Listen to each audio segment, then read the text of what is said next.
c'est Arnaud ASMR. J'espère que vous allez bien. J'étais un peu frustré parce que la dernière vidéo avec Chewing Gum, je pensais qu'elle serait plus longue, mais elle durait que 12 minutes. Du coup, je me suis dit que j'allais refaire une vidéo avec Chewing Gum. Une vidéo derniers achats où je vais vous présenter les achats que j'ai pu faire en neuf et en occasion. Donc, on a tout d'abord Assassin's Creed Resynced, je sais pas si je le prononce bien, qui est le remake de Black Flag. Assassin's Creed Black Flag Resynced. Black Flag est mon Assassin's Creed préféré comme beaucoup de gens.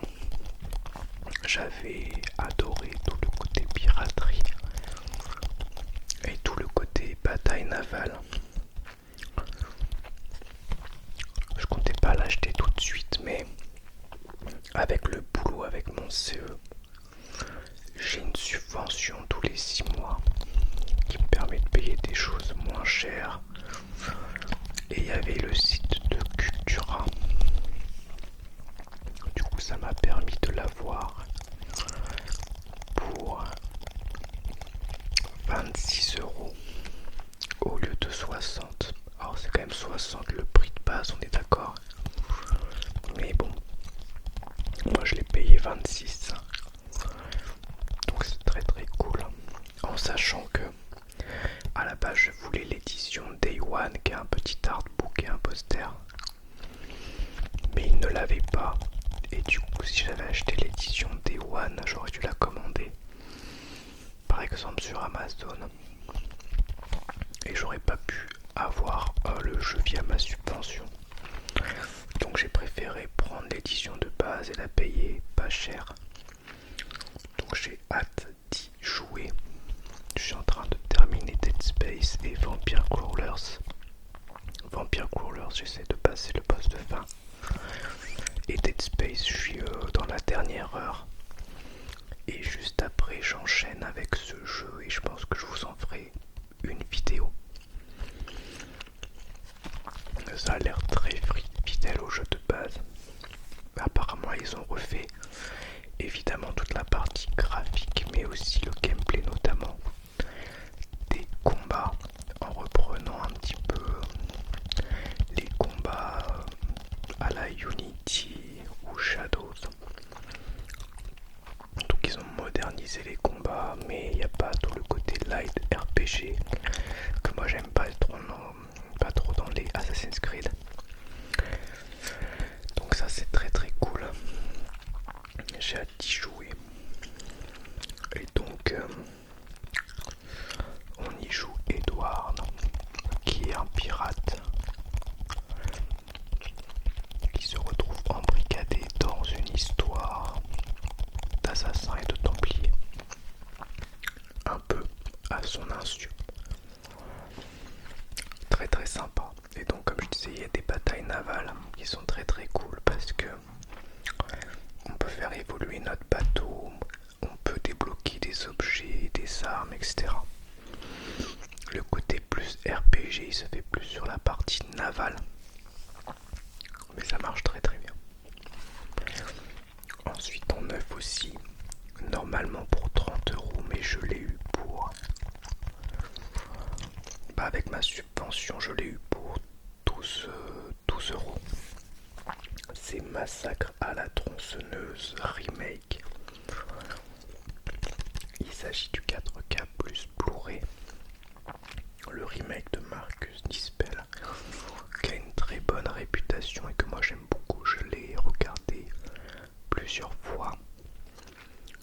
Je préfère l'original quand même, mais je trouve le remake très bon. Alors, je trouve que c'est deux films sensiblement différents et plus marqués par leurs époques.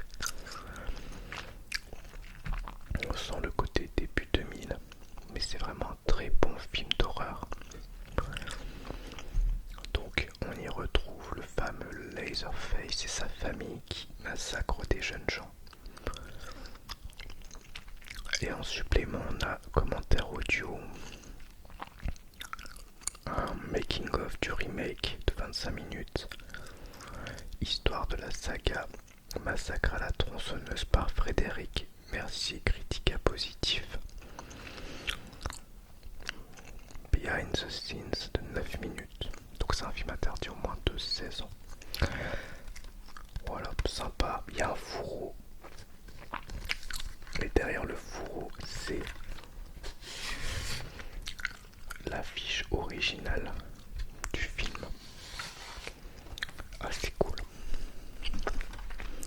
Et pour rester dans Massacre à la tronçonneuse, je me suis offert Texas Chainsaw, qui est l'avant-dernier qui est sorti. Non, l'avant-avant-dernier, puisqu'après il y a eu Leatherface et après il y a eu le Massacre à la tronçonneuse de Netflix. Donc en vrai son vrai nom c'est Texas Chainsaw 3D. Il avait été vraiment pensé pour une expérience 3D au cinéma.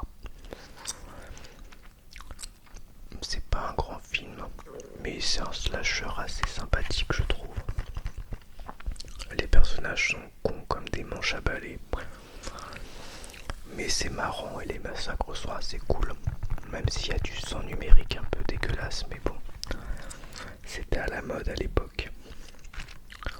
Donc ça c'est sympa, puis on a en supplément des buts alternatifs. Bref, on a plein de trucs. Voilà. Avec un Leatherface qui est vieux. Oh, par contre, il y a un truc complètement con dans le film, c'est qu'ils ont voulu ajouter une histoire de cousine à Leatherface. Je trouve que ça marche pas. Et vraiment les personnages sont d'une débilité assez affligeante, notamment les policiers. Ensuite en solde pour 3 € au lieu de 10 €, 3,50 € au lieu de 10 €, le tome 1 de Killstagram. Je suis en train de lire, là je suis à la moitié. C'est un webtoon en vérité. Donc c'est en couleur. Et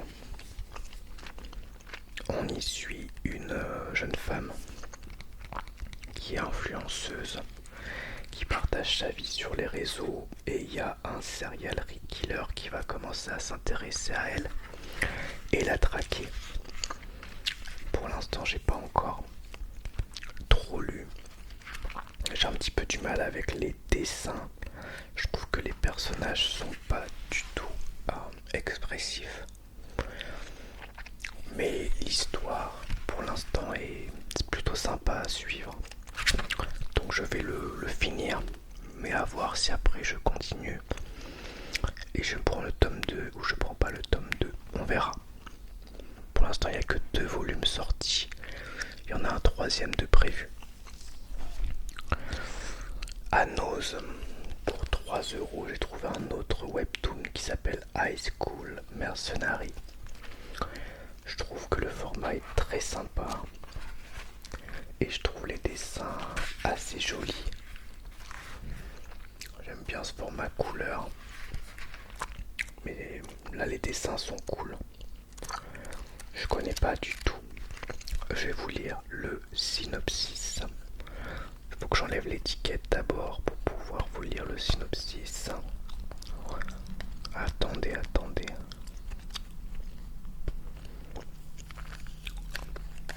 Sinon je peux pas lire. Voilà. Seul survivant d'un crash d'avion, Lee Jin-yu, alors âgé de 8 ans, atterrit dans un pays en guerre où il est secrètement entraîné pour devenir un mercenaire. Quelques années plus tard, il retourne dans son pays d'origine où résident son grand-père et sa petite sœur Taeyeon. Alors que Hee-jin tente de retrouver une vie normale, Taeyeon est harcelé au collège. Cet événement réveille en lui ses instincts de combattant et de justicier. Intéressant, j'aime bien. le concept. Webtoon numéro 1. Donc je pense que il a très bien marché. J'ai chaud, désolé. Il fait très très chaud.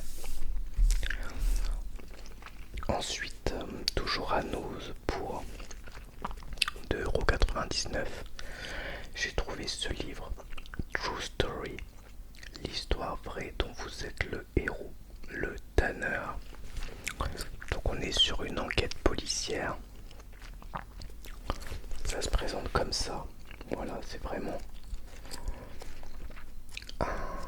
un livre dont vous êtes le héros. À chaque fois, on va te dire si tu choisis ça, tu vas là. Si tu choisis ça, tu vas là, etc. Donc on mène l'enquête. Il y a des illustrations aussi, ça c'est vachement sympa. Et le format est très joli, je trouve. Janvier 2023, l'affaire éclate au grand jour. Au lieu d'être incinérées, des dépouilles d'animaux sont revendues et font l'objet de transformations plus glauques les unes que les autres. Tapis de pain de Rottweiler, masque de chat, lampadaire. Dans le Tanner, mener l'enquête et remonter la piste de ce réseau morbide. Attention, vos choix peuvent conduire à de malheureuses fins. Ok, donc c'est peut-être pas nécessairement un truc de serial killer, mais c'est quand même assez glauque. Ensuite, en solde, pour 9 € au lieu de 30, 9,50 €, j'ai trouvé ce livre sur Howard Phillips Lovecraft, Pop Icons, collection Les Grands Fantastiques. Un bouquin magnifique qui reprend l'ensemble de l'œuvre et de la vie de Lovecraft avec des illustrations incroyables. Vraiment, elles sont trop belles. Je vous montre un petit peu les illustrations, elles sont vraiment superbes.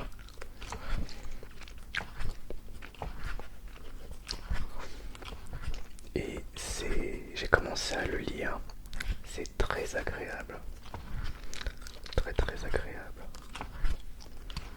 Regardez ça, l'illustration est folle et il y en a plein comme ça.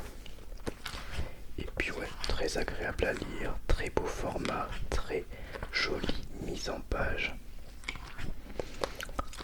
Quand même un livre qui a l'air très complet, avec beaucoup de choses sur Lovecraft, sa vie, son œuvre.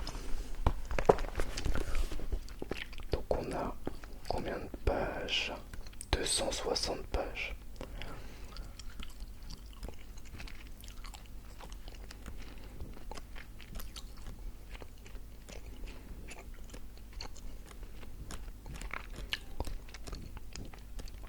Les illustrations sont folles, faut que je fasse attention. Je vous en montrer encore un petit peu, mais je dois faire attention à ce que je vous montre. Et quelques-unes qui sont un petit peu gore.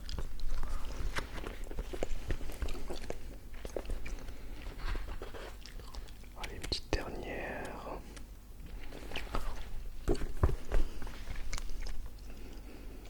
Magnifique. Donc 9,50 €. Ensuite, j'étais en ressourcerie aujourd'hui. C'était 1 € les 6 livres. Et du coup, il y a un livre, c'est un magazine pour mon fils de sciences. Donc je ne l'ai pas avec moi. Mais je vais vous montrer les 5 autres livres que j'ai pris. Donc, de toute façon, j'étais obligé d'en prendre 6. J'ai trouvé des trucs quand même assez cool. J'ai pris un petit livre sur Jeanne d'Arc qui m'intéresse beaucoup. J'avais fait une visite sur Jeanne d'Arc à Rouen il y a longtemps. J'avais appris plein de trucs mais j'ai oublié. Et là c'est un petit bouquin qui est très sympa. En plus il est illustré. Il se lit assez rapidement. Il fait 150 pages. Et ça a l'air vraiment très très sympa à lire. Avec un papier un peu glacé, donc j'avoue que j'aime beaucoup. Voilà. Ensuite, un comics. Un comics, les crossovers. Des vampires, des extraterrestres et des super vilains, voilà un programme qui semble bien chargé. Pourtant cela ne fait rien, la famille Crossover, justement parce qu'elle est une vraie famille unie, peut faire face à n'importe quoi. Sauf que chaque membre de la famille n'est pas au courant des activités des autres. Alors, lorsque, comme tout super-héros moderne à l'agenda déjà bien rempli, s'ajoutent des tracas de la vie quotidienne et l'incompréhension de certains, vous imaginez la source de quiproquo. Mais les victimes ne seront pas celles que l'on croit. Donc c'est un one-shot. J'ai cru comprendre que chaque chapitre s'attardait sur un personnage différent de la famille. Apparemment c'est assez fun. Je croyais que je l'avais déjà. J'avais dû la voir quelque part. Mais je ne l'ai pas trouvé dans mes bandes dessinées. Donc ça fait plaisir. Ensuite, un roman d'un auteur culte français, Jean-Christophe Granger, c'est Le Concile de Pierre, une ancienne édition mais en très bon état. Apparemment c'est très sympa à lire. Je vais vous lire le synopsis. Un enfant venu du bout du monde dans le passé mystérieux ressurgit peu à peu. Des tueurs implacables lancés à sa poursuite. Une femme prête à tout pour le sauver même au prix le plus fort. Un voyage hallucinant jusqu'au cœur de la taïga mongole, là où règne la loi du concile de Pierre. Celle du combat originel quand l'homme, l'animal et l'esprit ne font plus qu'un, tout près de l'apocalypse. Très bien, on le voit là derrière, Jean-Christophe Granger. Ensuite, j'ai pris un bouquin de Pierre Bellemare avec Jean-François Namias et Franck Ferrand. Thibaut de Villiers. Ces journées d'enfer, les aventures du XXe siècle, 60 récits des tréfonds de l'horreur au sommet du sacrifice chez Albin Michel. C'est plein de petites histoires, ça se lit vite puisque comme ça le dit ici, il y en a 60 sur 375 pages. Donc je pense que ça va être très rythmé. Mais moi j'aime bien les livres comme ça, un petit peu d'anthologie, avec des nouvelles. Bon là c'est des histoires vraies. Du coup ça a l'air assez dingue. Je vais vous lire le 4e de couverture. Le destin se montre parfois d'une extraordinaire cruauté, mais plus extraordinaires encore sont les facultés humaines de triompher des coups du sort, même les plus terribles. Les 60 personnes dont Pierre Bellemare a sélectionné les récits sont bien placées pour en témoigner. Toutes ont vécu au péril de leur vie ou de celle de leurs proches des événements dramatiques au cours de journées d'enfer qui auraient pu très mal se terminer. Certaines se sont montrées exemplaires par leur courage, d'autres ont fait preuve d'un admirable sens du sacrifice ou d'une volonté incroyable, mais toutes sans exception ont découvert en elles des ressources qu'elles ne soupçonnaient pas.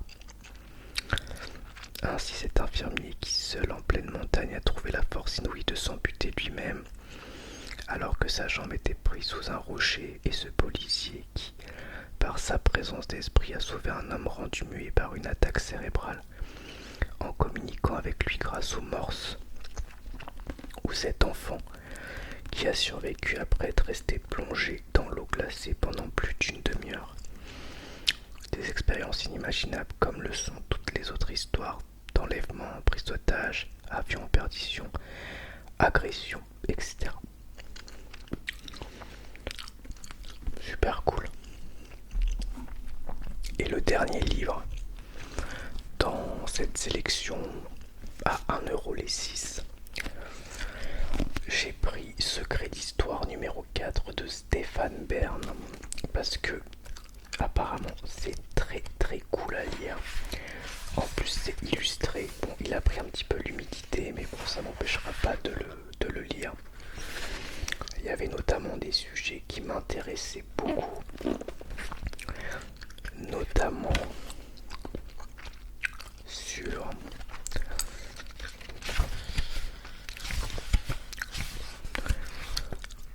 ce qui m'intéressait le plus. Il y avait Nostradamus, prophète ou imposteur, Jules César, pourquoi l'a-t-il été assassiné, Robespierre, bourreau, victime, 14 juillet, vraie fausse imposture,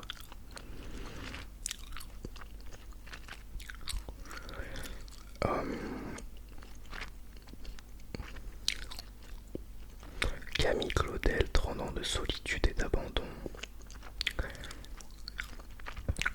la malédiction des Kennedy, Clémenceau, le tigre de la nation.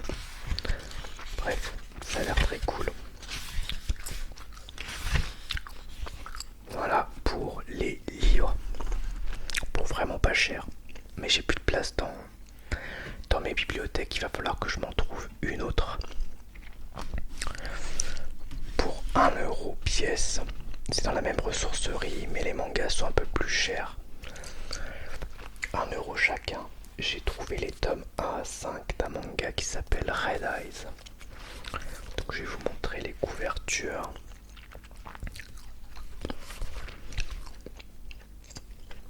C'est sorti chez Panini Comics. Il y avait plein d'autres mangas, mais il n'y avait que 1 ou 2 tomes. Et c'était des collections qui se sont arrêtées prématurément en France. Du coup ça m'embêtait. Mais là je me suis dit 5 tomes. C'est quand même intéressant et j'étais intrigué par l'ambiance. Ça a l'air d'être un délire un petit peu avec des mechas en zone de guerre. On va montrer le dessin. Ça avait l'air assez sympa. Est-ce qu'il y a un synopsis quelque part ?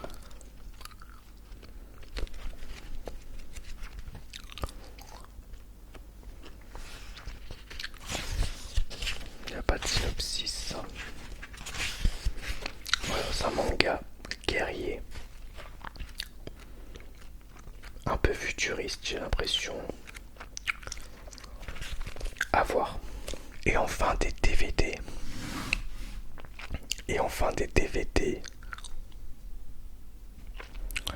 J'en ai 9 et il m'a fait payer 8€ les... 2€ les 9. Normalement c'est 1€ les 4 DVD, du coup il m'a fait un DVD gratuit. Il n'y a que des films d'horreur.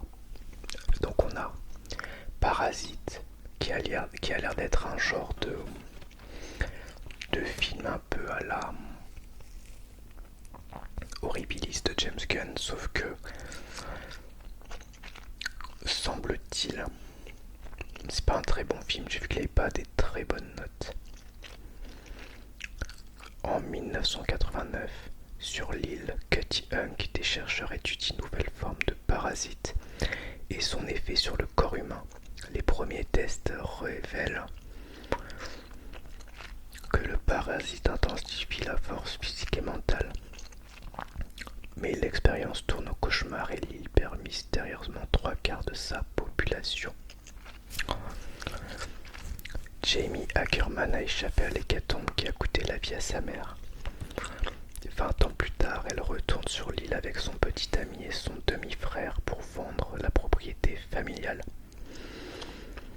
Ils vont découvrir la clé du passé trouble de Jamie et les secrets horrifiants longtemps cachés par le maire de la ville. Dans le même temps, une nouvelle génération de parasites apparaît et menace de nouveau l'île. Après, c'est HUT2. Je vous ai présenté le 1 dans la vidéo retour de ressourcerie. Et ben voilà, le second opus. Heartless Master est à la tête du projet ultra secret CHUT Cannibalistic Humanoid Underground Dwellers, dont le but était de redonner vie à des cadavres pour les transformer en machines douées pour le combat. Mais le projet trop risqué est abandonné.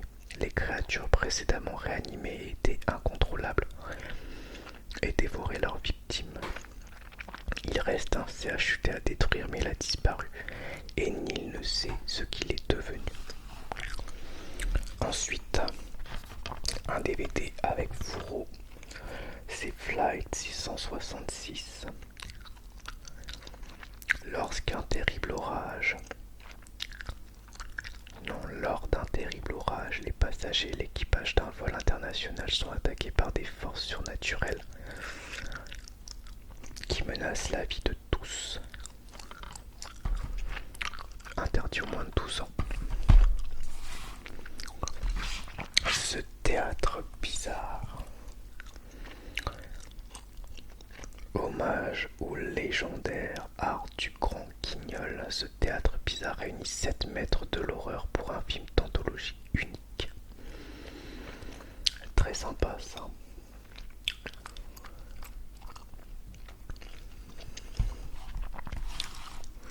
On a Gallows, qui était sur Shadows un moment mais que je n'avais pas pu voir. Je vous montre. En 1993, un adolescent meurt dans un accident lors d'une représentation théâtrale de lycéens. 20 ans plus tard, un groupe de théâtre du même lycée décide de remonter la pièce afin de rendre hommage à la victime. 3 étudiants désirant saboter la pièce s'introduisent de nuit dans l'école, tandis que leur caméra filme une série d'inexplicables et terrifiants incidents faisant monter la pression jusqu'à son paroxysme. Ils vont découvrir que les horreurs du passé refont souvent surface. Très sympa. Donc c'est un found footage. C'est cool. Ensuite, un film que j'ai vu mais il y a longtemps, je ne m'en souviens plus, c'est Blood Island. Blood Island. Slasher, thriller, drame sociale.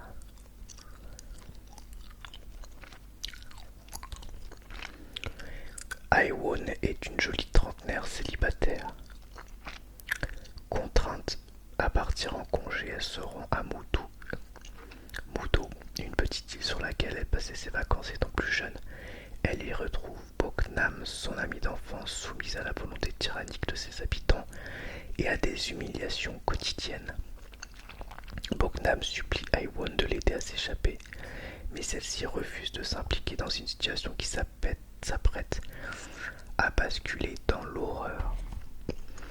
Interdit aux moins de 16 ans, ça doit être assez costaud. Ensuite on a Evil Twins.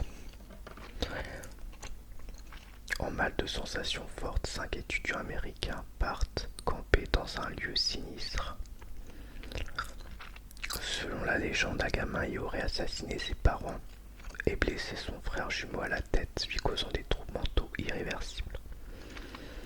Au cours d'un ravitaillement à l'épicerie locale, ils font la connaissance de Stanley et de son jumeau, Simon.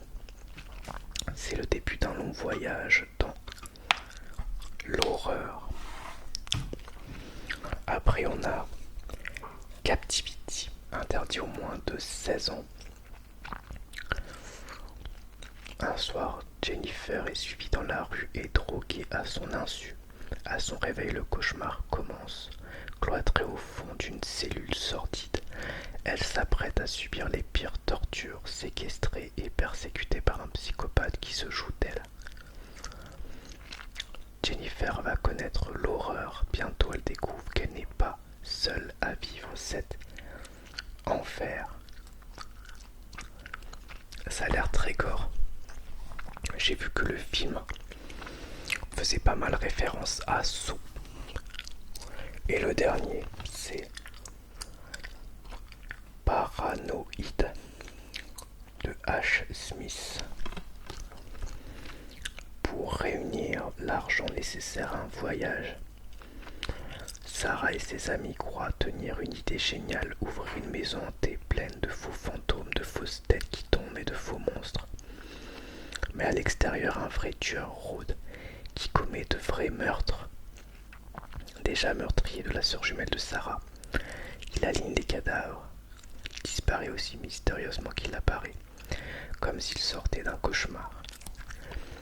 Bon, c'est un slasher, ça peut être sympa. Voilà donc pour cette vidéo derniers achats, qui je l'espère vous aura plu. Et je vous dis à bientôt pour une nouvelle vidéo ASMR. Au revoir, merci à tous.